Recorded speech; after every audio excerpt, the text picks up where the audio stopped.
Welcome to the Ho Ho Show. Rated the #1 most listened to podcast on Pluto.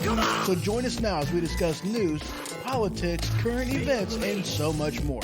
So clear the airwaves and strap in as we Defend the Constitution because freedom matters.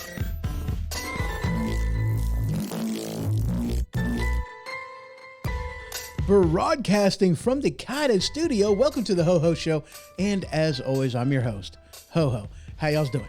I hope you're doing good. I really do. So this is a bit of a clarification episode. After receiving a comment from Miss Linda Irwin, an amazing person, she really is one of the super fans that I have, and I appreciate every single one of you. I really do. And, you know, Linda helps me out quite a bit by keeping facts straight. And she pointed out something to me from this comment that she left me, making it painfully obvious that I didn't explain myself with a stance that I was taking on Social Security. Her comment said, do not cut Social Security or Medicare. I would end up homeless if that happened. And of which case, yeah, that would be bad, wouldn't it? Now, this spawned from a headline that I had read from Dogwood, reading 6 times Republicans suggested or outright said that they want to cut Social Security and Medicare. Let me start off by saying that this is not factual whatsoever. I haven't heard any Republican actually say that this is something that they intend on doing. I don't believe there is any Republican out there right now that actually takes this stance. However, I do believe this would be a good thing, but let me explain this as less of a cutting it away and more of a phasing out. Okay? And I'm also going to go into a little bit of what Social Security is and why I take this stance and what I think would be the best way to go about doing this. Now, first and foremost, before I get into that, I'm going to point out that this is not original thought by me as far as, you know, what would be the best way to phase it out. This is actually stuff that I have picked up from other people, completely agree with them. I like their stance, their take on it. And it's like, yeah, this makes perfect and complete sense because I know a fallacy of the Social Security structure as it is right now anyway. All right. So let's go ahead and start getting into that explanation. Now, Social Security came about in 1935. 37-page thing signed August 14th by President Franklin Delano Roosevelt. And when Social Security was, you know, first signed into law, there was basically one beneficiary for every like 20 some odd people that were paying into it. Okay. And now Social Security, there is like one beneficiary for like 7 or so people that are paying into it. And it really is a government-funded Ponzi scheme, all right? The money that they pay to the beneficiaries is money that they are receiving from people that are paying into the system. And basically saying, and you know, based off of this trajectory, is by the time like my nieces and nephew get to the point of retiring, there's not going to be any money in there for them to receive. There's going to be nothing there. It's a Ponzi scheme, and there are less and less people paying into it and more people receiving benefits. It's upside down. It is unsustainable. Okay? Now, there's a couple aspects on here that I also want to point out to you. All right? I don't know at what point in time this happened, but when Social Security was first done, it was put in its own little ledger, okay? The money that came in went to a specific spot, and they were able to do, you know, to grow it however they could, invest it, do whatever, okay? They were able to do this. It was put into its own categorical fund, its own ledger, if you will. That's how Social Security was first established. And somewhere along the lines, and I'm not sure exactly when this happened, they changed that. They put all that money that they were receiving from Social Security and they put it into the general funds. And once they did that, well, they just basically decided that, they were just going to keep track of the money per se. Even though the money that they receive from Social Security is earmarked on your paycheck that says this is for Social Security, it goes into the general fund. It isn't spent just for Social Security. They just spend the benefits out however they're going to spend the benefits out. That's kind of what you do whenever things start getting flipped upside down as far as people bringing money in and money going out. That's kind of how you cover that kind of stuff up. Anyway, let me go ahead and continue. Another aspect of this is from a Supreme Court decision from 1960, Fleming versus Nestor. I'm going to hold off on that.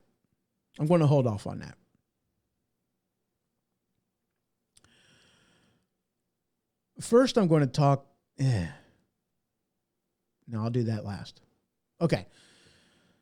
Allow me to explain that I'm not saying it would be a good idea for a complete cutting away, but explain the phase out. Okay. And really, as I see it, and not how I see it, this isn't original thought that was done by me. This is something that I agree with that other people have said. And I'm like, that's the right way to do it. This is one of the reasons as to why it would be a good idea to go ahead and stop Social Security, because it's unsustainable. There's no reason to continue doing it. It's upside down. We might as well just go ahead and do it, but let's phase it out. 3 different ways we can do this. Now, for people in Linda's case that are already drawing Social Security or are so close to retirement that it's really too late to do any type of a change, for them type of people, they would continue to receive benefits.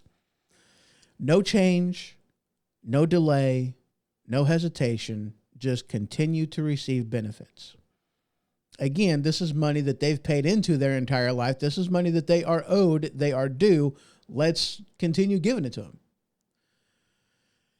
And then you have people like me that are, halfway into their working career, that we still have time to do something different if we so choose. And for people in my case, with my scenario, for us, we would receive a choice. Either you can continue to pay into the system, into Social Security, and then draw on it whenever you reach the age of retirement, or you can get all that money you put in back out in a lump sum, and then you can invest it however you see fit.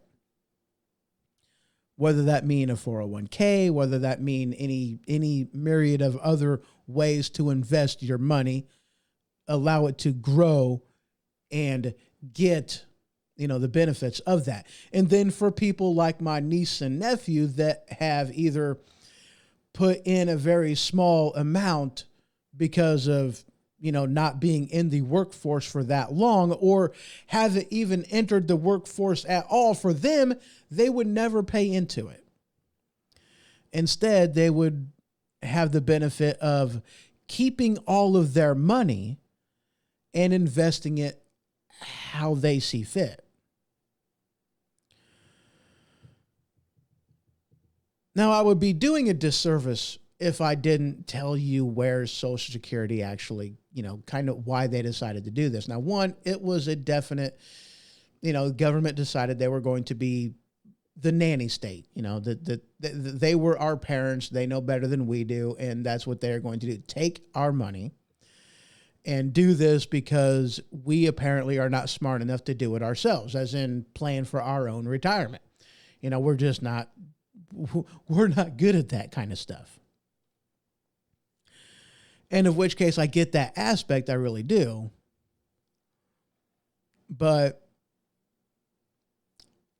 as our founding fathers once said, or one of our founding fathers, and I don't remember who this was, that the best way to solve a problem is to educate people that there is a problem, and to, allow through critical thinking how they can solve said problem. It's through education, not just outright making a decision for you. Now, there's another aspect about this that I did kind of talk about a little bit on the last episode, or at least that I've talked about on previous episodes, and that is in the case of ownership, okay? Like whenever you go out and you are wanting to pay a car, you get a bank note for said car and you make payments on it, for 3-5 years, however long your term is. And at the end of that time, that car belongs to you. You're no longer making payments on it. That title belongs to you. You got your name on a title, or, in the case of property, a deed. It's yours.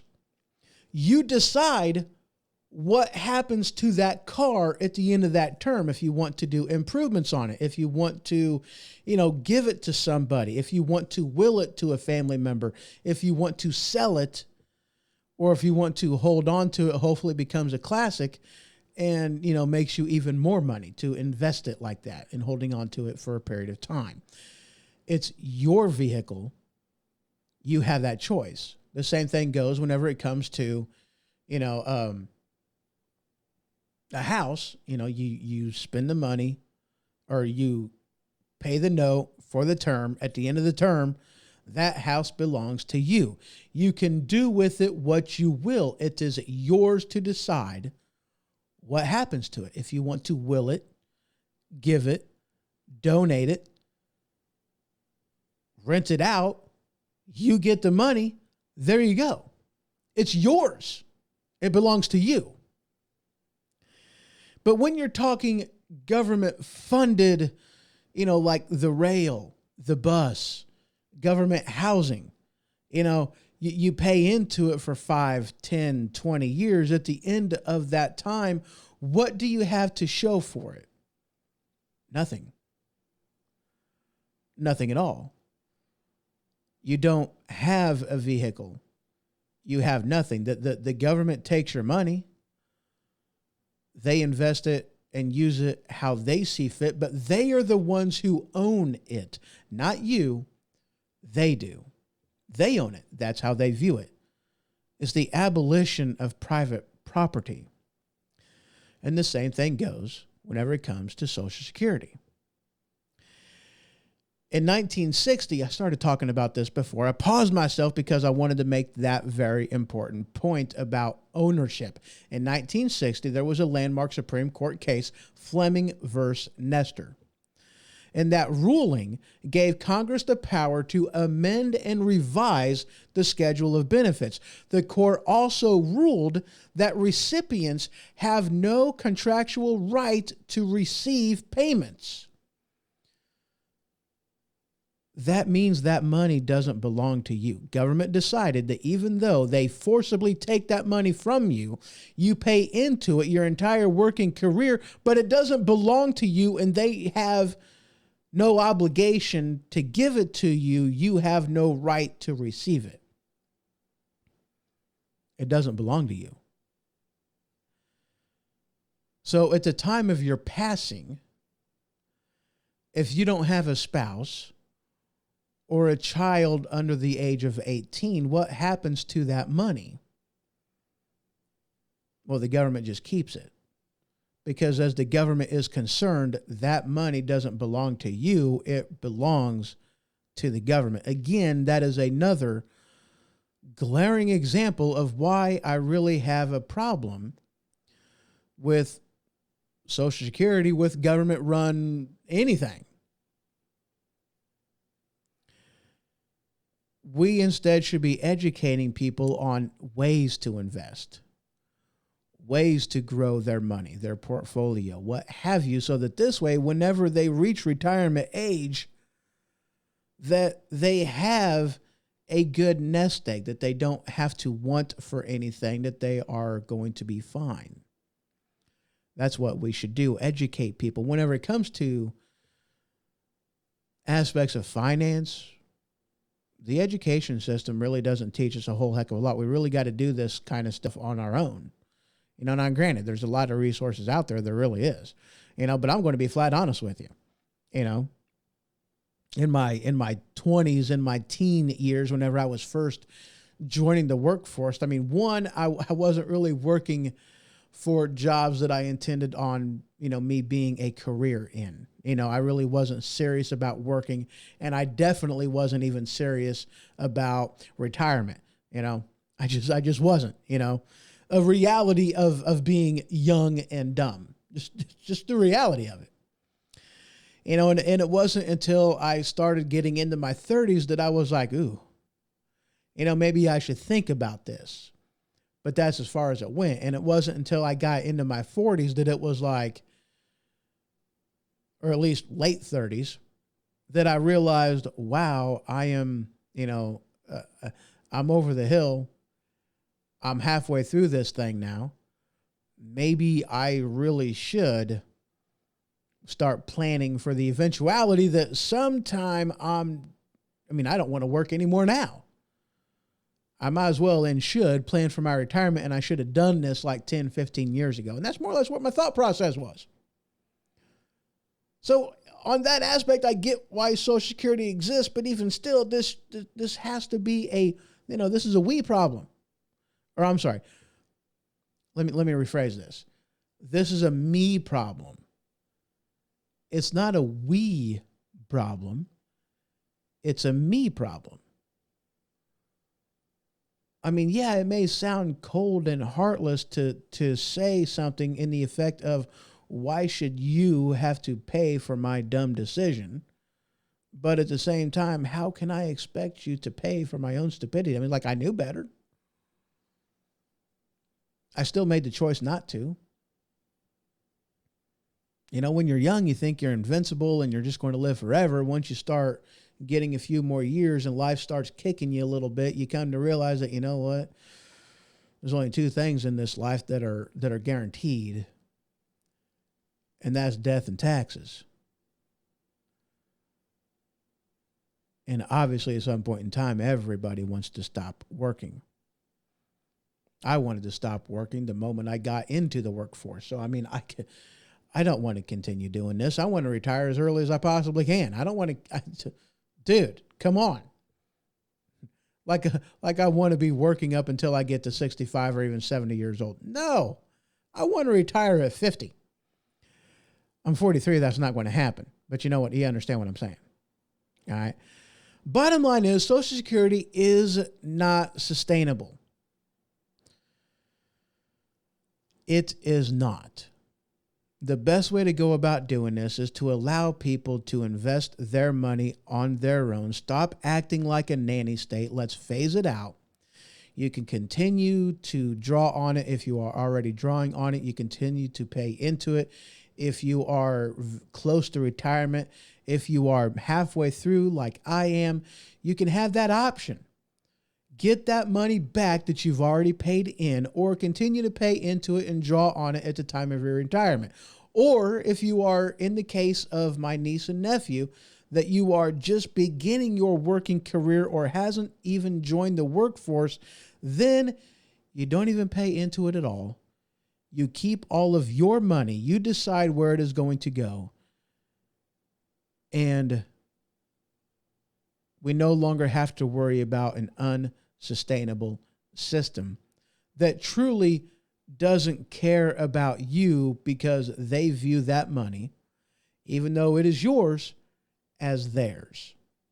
Simple, easy fix. Again, I would like to thank Linda for making it painfully obvious that I didn't offer any explanation or clarification on this. And thank you for the opportunity to do that, because I definitely want to be more clear on things. I don't want to make people think that I'm just a horrible person and want to leave people out in the snow. That is not my intent. And I can pretty much say that anybody who has this standpoint, they feel the same way. Let's get rid of it, but let's phase it out. Okay? Let's phase it out. That's all I got. That's it. That's it. Y'all have yourself a great one. I thank you for tuning in. See you next time. This has been The Ho Ho Show. For more information, you can head to thehohoshow.com. And for the merchandise store, you can head on over to stinkpickle.com. That is STINKPIKLE.com. Until next time.